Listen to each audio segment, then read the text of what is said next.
Welcome to Learnkey.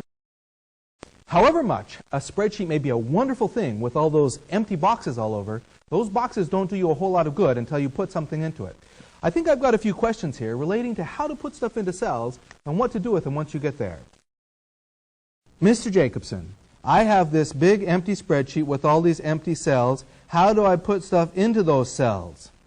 The answer is click, type, and press enter. Let's look at Excel and see how that works in practice. First, you pick a cell, any cell, and decide that you want to type something into it. Click the cell, and then start typing. When you finish typing, press enter.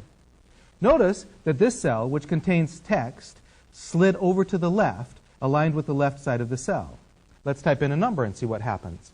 Pick a cell, click, type the number, and press enter. Notice that time that because it's a number, the number went over to the right side of the cell. We'll see an important difference between text and numbers a little bit later. Let's type in a different number. Press enter to accept the number. If you want to keep typing numbers in a row, you can just keep typing the numbers and Excel automatically moves to the next cell. That's the secret of Excel. Click, type, and enter. Now that you've got numbers into cells, let's see if we can have some questions that relate to what to do with them once they're there. I've got numbers in different cells. How do I add them up? You're going to hear me a lot of times say there's two different ways to do that, because Excel has many different ways to do things, and oftentimes you can use either one or the other depending on what you want to do. Adding numbers that are in cells is an extremely important task, and Excel does give you two very fundamental ways to do it. Let's suppose that you want to add the number 200 from cell B8 and 300 from cell B9. The first way to do it is with an explicit formula where you make the whole formula.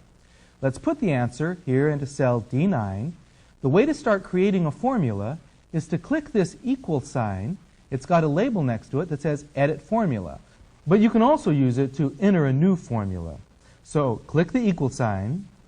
Ignore that little creature that pops up. We'll deal with him later. Click the first cell that you want to add.